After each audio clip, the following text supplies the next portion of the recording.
Hello student, আবারও চলে এসেছি আজকে একটা নতুন সফটওয়্যারের কাজ নিয়ে। আজকে তোমাদের যে সফটওয়্যারের উপর কাজ দেখাবো সেটা হচ্ছে কি পাওয়ার পয়েন্টের উপর আজকে একটা নতুন প্রেজেন্টেশন আমি করে দেখাবো। তাহলে চলো, প্রতিবারের মতো আমরা কি করব, আগে কি ধরনের আমরা ভিডিও আজকে শিখতে চলেছি সেই কাজটা দেখব, তারপর স্টেপ বাই স্টেপ কিভাবে করলাম সেই কাজটা দেখব। ঠিক আছে, স্ক্রিনে যে দেখছো এই প্রেজেন্টেশনটাই আজকে কিভাবে আমরা করব সেটাই তোমাদেরকে দেখাবো। তাহলে চলো, প্রতিবারের মতো আমরা প্রথমে কি করব, পাওয়ার পয়েন্টটা ওপেন করে নিচ্ছি। এরপর একটা ব্ল্যাঙ্ক পেজ নিয়ে নিলাম, আর সামনে জানো তোমরা এইটাকে ডিলিট করতে হয়, ডিলিট করলাম এবং রাইট ক্লিক করে ফরম্যাট ব্যাকগ্রাউন্ডে গেলাম। সলিড ফিলে কি করলাম, আমরা পুরো পেজটাকে ব্ল্যাক কালার করে দিলাম। এরপর যেটা করব, ইনসার্ট ট্যাবে যাব, যাওয়ার পর আমি এখান থেকে শেপস থেকে কি করব, এখান থেকে এই শেপসটা নিলাম। এই শেপসটা নেওয়ার পর তোমরা দেখতেই পাচ্ছ আমার কি করব, এই যে ইয়েলো পোর্শনটাকে ধরে একটুখানি সরু করে নিলাম। আর কি করব, সরু করে নেওয়ার পর এরপর দেখো আমার কি করতে হবে, এই শেপসটাকে একটু ছোট করতে হবে, খুব বড় হয়ে আছে, তাই জন্য দেখো আমি শেপসটাকে সিলেক্ট করে সেভ ফরম্যাটে গিয়ে উইথ আর হাইটটা দুটোই আমি কি করিয়ে দিলাম, মাপটাকে কমিয়ে দিলাম। এখানে মাপটা দেখিয়ে নিয়েছো স্ক্রিনে কিভাবে করলাম। এরপর আমি রেক্ট্যাঙ্গেল শেপসটা নিয়ে সিলেক্ট করব, আর রেক্ট্যাঙ্গেল প্লাস এই যে সার্কেলটা আমি দুটো একসাথে সিলেক্ট করে ফরম্যাট শেপসে গিয়ে এদিকে সাবস্ট্রেক অপশানটাকে চুজ করলাম। এরপর দেখো আমার হাফ পজিশানটা চলে এলো। সেম আমি কি করব, কন্ট্রোল প্রেস করে এটাকে ডুপ্লিকেট করে নেবো। ডুপ্লিকেট করে নেওয়ার পর রোটেট করব, করে এখান থেকে ফ্লিপ ভার্টিক্যাল করে নিলাম। তোমরা স্ক্রিনে দেখতেই পেলে কিভাবে আমি রোটেটটা করলাম।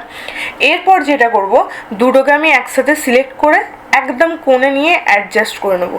করে নেওয়ার পর সেম আমি কন্ট্রোল প্রেস করে উপরেরটাকে একবার ডুপ্লিকেট করব আর নিচেরটাকে। তোমরা যদি চাও দুটোকে একসাথে কন্ট্রোল প্রেস করে সিলেক্ট করে ডুপ্লিকেটও করতে পারো, কোনো অসুবিধা নেই। আমি একটা একটা করেই করলাম। তোমরা দেখতেই পাচ্ছ, একবার আমি উপরেরটাকে কন্ট্রোল প্রেস করে ডুপ্লিকেট করছি, আর একবার কি করছি, নিচের অংশটাকে কন্ট্রোল প্রেস করে ডুপ্লিকেট করছি। এবার সবগুলোকে একসাথে সিলেক্ট করে নিলাম। সিলেক্ট করে নিয়ে আমি কি করলাম, সেভ ফরম্যাটে গিয়ে কি করলাম, মার্জ শেপসে গিয়ে এখান থেকে ফার্স্ট অপশানটাকে চুজ করলাম। এরপর দেখো সবগুলো একসাথে হয়ে গেছে। এরপর সেভ ফিলে গিয়ে কি করব, এখান থেকে গ্রেডিয়েন্ট থেকে মোর গ্রেডিয়েন্টে গিয়ে এখান থেকে আমি আমার মতো দেখো প্রিসেট গ্রেডিয়েন্টের অপশানটা আমি চুজ করলাম। এখান থেকে তোমরা তোমাদের পছন্দ মতো কালার অ্যাডজাস্ট করে নিতে পারো। তোমরা স্ক্রিনে দেখতেই পাচ্ছ এখানে অনেকগুলো কালার কম্বিনেশন আমি অ্যাড করতে পারবো। এখানে আমি আমার মতো কালার অপশান চুজ করছি। তোমরা যদি পারো তোমরা তোমাদের পছন্দ মতো যে কোনো কালার অপশান চুজ করে নিতে পারো। আমি এখানে এই ধরনের কালার কম্বিনেশনটা করছি। ঠিক আছে, স্ক্রিনে দেখতেই পাচ্ছ, এইগুলো তোমরা তোমাদের মতো করে চুজ করে নিতে পারো।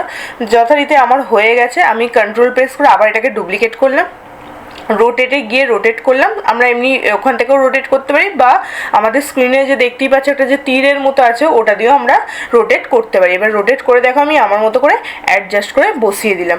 তোমরা দেখতেই পাচ্ছ স্ক্রিনেতে কীভাবে বসিয়েছি। এবার সবগুলোকে একসাথে সিলেক্ট করে সেভ ফরম্যাটে গেলাম, গিয়ে আমি আউটলাইনটাকে নো আউটলাইন করলাম, আর এখানে যে ব্যাকগ্রাউন্ডটা ছিল ফরম্যাট ব্যাকগ্রাউন্ড আমি ডিলিট করে দিলাম।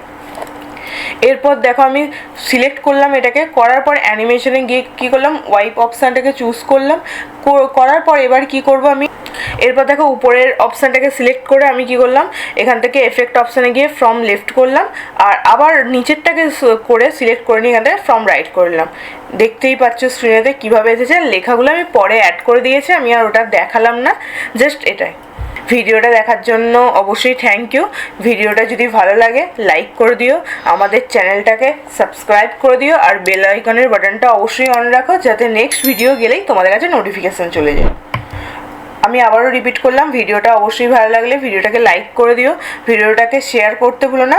আর আমাদের চ্যানেলটা যদি না সাবস্ক্রাইব করা থাকে অবশ্যই সাবস্ক্রাইব করে দিও, বেল আইকনের বাটনটা অন রেখো। আর যদি মনে হয় তোমাদের, আমি আগেও বলেছি, আগের ভিডিওতেও বলেছি, আবারও বলছি, তোমরা কি ধরনের বা কোন সফটওয়্যারের উপর কাজ দেখতে চাইছো অবশ্যই জানিও। আমরা তাহলে নেক্সট দিন সেই ক্লাস নিয়েই তোমাদের কাছে চলে আসবো। ঠিক আছে, আজকের মতো এতটুকুই।